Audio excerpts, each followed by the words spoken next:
this RTS Futures event, the serious business of working in TV comedy.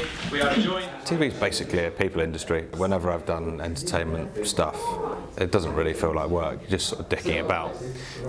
So it's quite nice to get paid to dick about. It's so easy to be out there meeting comedians on the circuit, meeting writers, and just sort of like helping them, asking them what they want to do, and then helping them make it, because it's so simple to shoot stuff now as well, and so cheap. That's really the best advice. Yeah. Like the most important thing. I don't know why you guys are here. It's pointless. It's all about the talent. I think there's nothing harder than comedy.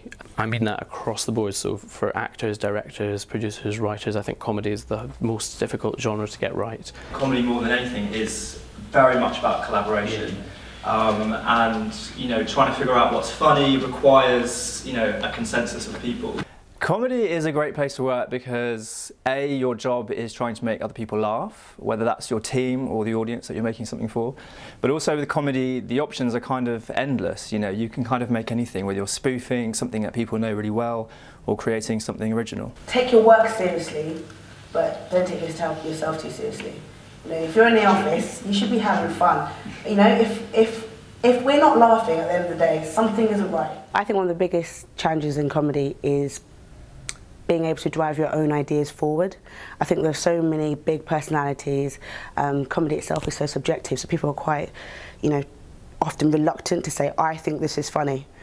If you think it's funny, chances are other people will as well. As a comedy producer, I'm desperate for people to say something funny.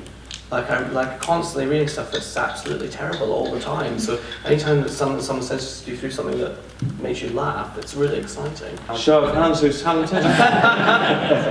When you go for an interview, you're going to be asked, what do you like? It's amazing how many people don't have an answer to that question. But not only what do you like, but develop a critical ability, an analysis, a way of talking about it. And you can only do that from watching lots of comedy and being part of the comedy scene. The speaker's been really inspiring. I've come out of it thinking, really, it's up to you. You have to make your own stuff. So I'm thinking I haven't got any plans this weekend. I'm going to go out, make maybe a 2-minute video, cut it, put it on YouTube, and just go from there. Let's just see how I do. It was quite reassuring when he was like, all the rubbish people put on their CVs, which was useful for me, because usually they're like, there's 1,000 applicants in 2 places. But to know that some people aren't that good is nice.